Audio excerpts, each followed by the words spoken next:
बिस्मिल्लाहिर्रहमानिर्रहीम। अस्सलाम वालेकुम। गपशप में खुश आमदेद।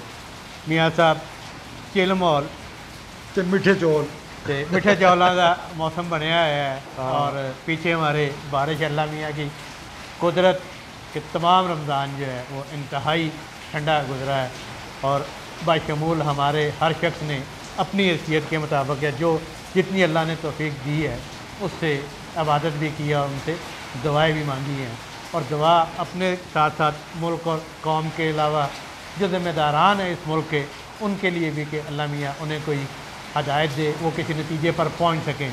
आज सुप्रीम कोर्ट चीफ जस्टिस साहब वैसे तो बड़े ही गर्म थे और बड़ी बड़ी सख्त सवालात पूछ रहे और ऐसे लग रहा था कि आज सारा कुछ उलट जाएगा, लेकिन ये सब जो है समझे कि टोपी ड्रामा ही था और फेस सेविंग ही थी और आखिर 27 तारीख की तारीख दे दी है कि सब आपस में मिल के कोई तय कर लें। इन्हीं अमूर पर गुफ्तगू करेंगे, लेकिन मियाँ साहब इससे पहले आप इस ठंडे माहौल में कोई ठंडा ठंडा प्यार भरा मैसेज। जी बिस्मिल्लाहिर्रहमानिर्रहीम। अस्सलाम वालेकुम। सबसे पहले तो मैं अपने नाज़रीन से रिक्वेस्ट करूंगा हमारे चैनल को सब्सक्राइब करें, लाइक करें, कमेंट करें और इसके साथ साथ जो बेल आइकन है जिसे घंटी और टल्ली भी कहा जाता है इसका बटन एक दफ़ा ज़रूर प्रेस कर दें ताकि हमारे वीलॉग आपको बर वक्त देखने को मिल सकें।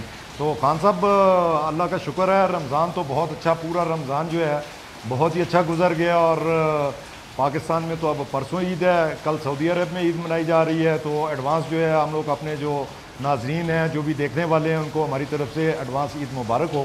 तो बाकी जो है वो काम तो जो है इधर तो बड़ा चिल हो गया है और उधर कोर्ट में और सियासत और वो तो गर्मा गर्म ही काम चल रहा है। तो मेरा ख्याल है ये 4-5 दिन वो भी मेरा ख्याल है ठंड ही पै जाएगी।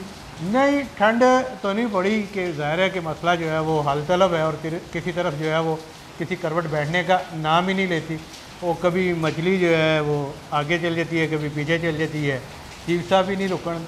अब इमरान खान साहब की अना को गन्ने का रस पिलाया जा रहा था कि चलो 1 महीना पीछे आ जाएं और हुकूमत को भी कि चलो यार वो भी जो है अपना जो उसका मुतालबा था उसके मुताबिक तो वो इलेक्शन नहीं करवा सका, लेकिन अब चीफ साहब की जो है वही नहीं कहीं टिक रही क्योंकि जो बुनियादी मामला है वो है सुओ मोटो नोटिस का जो है इख्तियार और बेंच की तश्कील का, जिसको सुप्रीम कोर्ट के 3 रुकनी बेंच जिसको इमरानदार बेंच का नाम दिया गया है उसने कहा और 5 तारीख तक वो मुअत्तल है। अब 27 तारीख को इन्होंने टाइम दिया और सारी क्यातें जो हैं वो अपने अपने इलाके में गई हुई हैं। अब कब मशावरत करेंगी कब नहीं करेंगी, 27 को इन्होंने यही कह देना कि लोग अभी ईद से वापस नहीं आए। तो देखें चीफ जस्टिस साहब यही कह रहे हैं कि जी मैंने 14 तारीख से वापस नहीं आना। भाई आप 28 तारीख को फैसला कर दें कि जी 14 को होंगे, तो फिर कैसे होंगे बताएं ज़रा। हाँ नहीं, वो कैसे तो बाद की बात होएगी। मुझे आज वो उनकी जो है वो अपना अमीर जमात इस्लामी की बात जो है उन्होंने जो आज कोर्ट में की है वो उन्होंने देखे ना बड़ी ज़बरदस्त बात की है। उन्होंने कहा जी कि सुप्रीम कोर्ट ने जो है इलेक्शन ये 90 दिन में होने थे। जी हाँ, ठीक है, और ये 90 दिन के सुप्रीम कोर्ट ने इलेक्शनों को 105 दिन पे तो ले गई है। जी हाँ, ठीक है, अगर सुप्रीम कोर्ट 105 दिन पे लेके जा सकती है तो वो आगे 205 दिन पे भी लेके जा सकती है। तो वो इसलिए वो सुप्रीम कोर्ट की जो लोकल स्टैंड आई है उसमें तो कोई उसमें जान नहीं नज़र आती कि जी बस जी इलेक्शन 14 को होंगे। अच्छा फिर 14 की बात कर लें, अगर 14 को इलेक्शन होने हैं तो 14 को कैसे इलेक्शन होने हैं? अभी इन्होंने अगली डेट की हियरिंग दी है अपना 27 अप्रैल को। ठीक है, 27 अप्रैल को देंगे। वो तो इस सूरत में होएगा ना कि अगर फंड मिल जाए, फंड मिलेंगे। अब पार्टी टिकट्स भी नहीं दिए हुए। नहीं 27 को तो उन्होंने ये कह रहे हैं कि तमाम पॉलिटिकल पार्टीज बैठ के आपस में कोई तय कर लें कि कब है। हाँ, लेकिन हम 14 से आगे नहीं जाने देंगे। 14 से आगे जाने नहीं देंगे। कैसे 27 तारीख को वो अगर वो चले बैठ के सारे कुछ मामला तय कर लेते हैं जी ये इलेक्शन जो है सुप्रीम कोर्ट के ऑर्डर के मुताबिक जो है चले हम 14 को करा लेते हैं। 14 को तो पॉसिबल है ही नहीं, किसी सूरत में भी पॉसिबल नहीं है क्योंकि टाइम गुजर गया हुआ है। अभी बैलेट पेपर की प्रिंटिंग का मेन मरहला है। ठीक है, उसके बाद जो स्टाफ हायर करना है इलेक्शंस के लिए तो ये तो उसके बाद तो कितने दिन 27 के बाद कितने दिन रह जाएंगे? अपना 2 हफ्ते रह जाएंगे। जी हाँ, 2-2.25 हफ्ते रह जाएंगे। तो 2-2.25 हफ्ते में पूरा स्टाफ मोबिलाइज करना, जिनकी तादाद कोई हज़ारों में नहीं होती है, लाखों में होती है।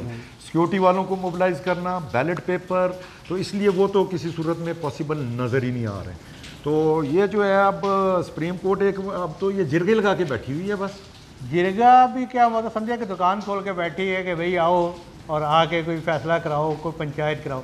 लेकिन जो ग्राउंड पे सिचुएशन इस वक्त ये है कि पीडीएम और उसकी इत्तेहादी जमातें जो हैं वो सुप्रीम कोर्ट की इस बात को मानने के लिए कतई तौर पर तैयार नहीं है। देखें ना, आज मौलाना फजलुर रहमान काफ़ी दिनों के बाद बोले हैं और वही ये इमरान खान से मुज़ाकरात के हामी नहीं है, लेकिन आज जो जिस तरीके से उन्होंने चीफ जस्टिस को भी ललकारा है बिल्कुल और वाजे किया है कि अगर आप सियासतदानों की इज़्ज़त नहीं करेंगे तो आपकी भी कोई इज़्ज़त नहीं होगी, और सुप्रीम कोर्ट के जजों की इज़्ज़त उनके फ़ैसलों पर इम्प्लीमेंटेशन से होती है। अगर आपका फ़ैसला ही इम्प्लीमेंट ना हुआ, अगर हुकूमत ने इंतज़ामी मशीनरी को जो है उसे कहा कि भाई आप इस पर अमल करें और वो भी अमल करने को तैयार ना हो, और सबसे बड़ी जो इंतज़ामी मशीनरी फ़ौज भी, वो भी वाज़े कर चुकी है और वो बिल्कुल महज़ब अंदाज में चीफ जस्टिस को और 3 रुकनी बेंच को कह चुकी है कि आपका जो तर्ज़ अमल है वो किसी सूरत भी जो है वो एक मुल्क में इत्तेहाद व यगानगत नहीं पैदा कर रहा बल्कि अनारकी पैदा कर रहा है। तो चीफ जस्टिस साहब को ये सोचना पड़ेगा कि वो सुप्रीम कोर्ट को किस स्टेज पर ले आए हैं कि बिलावल भुट्टो जैसे लीडर जो हैं पीपल्स पार्टी के लीडर, वो जो है वो सुप्रीम कोर्ट को कह रहे हैं, सख्त ज़बान इस्तेमाल कर रहे हैं। उन्होंने अपने देखो ना जी, ये पीपल्स पार्टी ने अपने कायद की जो है फांसी, गलत फांसी कबूल की और लेकिन अदालत का फ़ैसला कबूल किया। बेनज़ीर भुट्टो की 2 हुकूमतें बरतरफ़ी जो है उसको कबूल किया। यूसुफ रज़ा गिलानी की जो है बरतरफ़ी या उसकी नाअहली को कबूल किया, अदालत का फ़ैसला माना। लेकिन आज बिलावल भुट्टो की ज़बान जो है वो बहुत सख्त थी और उसने साफ कहा है कि जनाब ये गन पॉइंट के ऊपर जो है ये तो मुज़ाकरात नहीं हो सकते और ये सुप्रीम कोर्ट का काम नहीं है। और अब फिर सवाल ये आता है कि यार हम सूरत हाल से निकलेंगे कैसे? अब गन पॉइंट पे पहले मुज़ाकरात कौन कराता होता था? पहले तो असली गन होती थी ना जो गन पॉइंट पे मुज़ाकरात होते थे। तो इस पे तो इनको कहना चाहिए थे वो हथौड़ा पॉइंट, हथौड़ा पॉइंट। वो तो मौलाना फजलुर रहमान ने कह रहे हैं कि भाई गन फैसला मानेंगे, हथौड़ा नहीं मानेंगे। गन पॉइंट पे तो अमूमन मुज़ाकरात हम पहले देखते रहे हैं, पिछली कई हुकूमतें आती जाती रही हैं और जब भी कभी ऐसे मामलात होते थे तो एंड ऑफ द डे जो है वो मिलिट्री इस्टेब्लिशमेंट के कोई ना कोई उनके ज़रिए कोई मीडिएशन होती थी और वो उसको भी कह लें वो गन पॉइंट पे मुज़ाकरात होते। तो अभी जो है वो गन पॉइंट की जगह जो है वो हथौड़ा पॉइंट आ गया, हथौड़ा ग्रुप आ गया, तो वो हथौड़े के ज़ोर पे जो है वो अब मुज़ाकरात कराना चाह रहे हैं। तो वो तो उन्होंने साफ कह दिया पे ये कभी भी नहीं हो सकता पे आप जो है अपना हमें हमारे यहाँ पे जो है बंदूक रख दें और कहें जी चलो जी बैठ मुज़ाकरात करो। तो मुज़ाकरात करेंगे, हम ऑलरेडी मुज़ाकरात कर रहे हैं और हम देखेंगे अपना क्या सूरत निकलती है। बस देखिए जी, 27 तारीख तक वक्त है सियासी क़यादत के बाद और काफ़ी वक्त है ये आपस में गुफ्तगू करें, मुज़ाकरात करें और कोई रास्ता निकालें। देखिए रास्ते निकल ही आते होते हैं, अगर ख़ुद नहीं निकालेंगे तो कोई और निकाल लेगा। जिस तरह आज़ाद कश्मीर में निकला है, वहाँ पे अल्हम्दुलिल्लाह तमाम सियासी जमातें जो है वो एक हो गई हैं। वो ज़ाहिर है कि वो एक छोटा खित्ता वहाँ पे कर्नल साहब ऑपरेट करते हैं, तो जिस दिन इधर कोई ब्रिगेडियर मेजर जनरल एक्टिव हो गया तो फिर सारे मान लेंगे। अभी मुझे लग रहा है वैसे एक्टिव हुए हैं, सुप्रीम कोर्ट अपनी वो भड़के शड़के तो लगा रही है, मगर मुझे एंड ऑफ द डे जो है ना ये धुआं मारती नज़र आ रही है। इन्होंने बिल्कुल धुआं मार देना है, इन्होंने इंजन बोल जाना चाहिए, इन्होंने धुआं मार के जड़ा है ना, क्योंकि अभी तो ये भड़के लगा रहे हैं भाई जी 14 तारीख तो किसी तरीके से इलेक्शन पॉसिबल ही नहीं है, तो ज़ाहिर है धुआं मारना पड़ेगा ना, फिर कोई अगली डेट देनी पड़ेगी। तो अगर सुप्रीम कोर्ट कौन होती है जी डेट आगे पीछे करने वाली? अब यही तो सारा रोल है। सुप्रीम कोर्ट जो है रिंग पिस्टन बैठ चुके हुए हैं, हल्का हल्का धुआं जो है मारना शुरू कर दिया है, क्योंकि आज जब समाअत हुई तो अदालत का जो मराल था या सवालात थे वो बहुत हाई पिच पर थे। उन्होंने कहा कि अगर कल ईद नहीं होती तो हम कल भी सुन लेंगे, आज ही फैसला करें। लेकिन बाद में फिर कहा जी 27 तारीख तक जो है ना, 27 की तारीख दे दी, तो यानी कि 6-7 दिन जो है वो ख़ुद तो ईद मनाएंगे, बाकी ये जो सियासी क़यादत है ना, इनमें से 2 बड़े जो लीडर हैं इमरान खान और शहबाज शरीफ, इन दोनों की ईद जो है ना थोड़ी सी बदमज़ा रहेगी।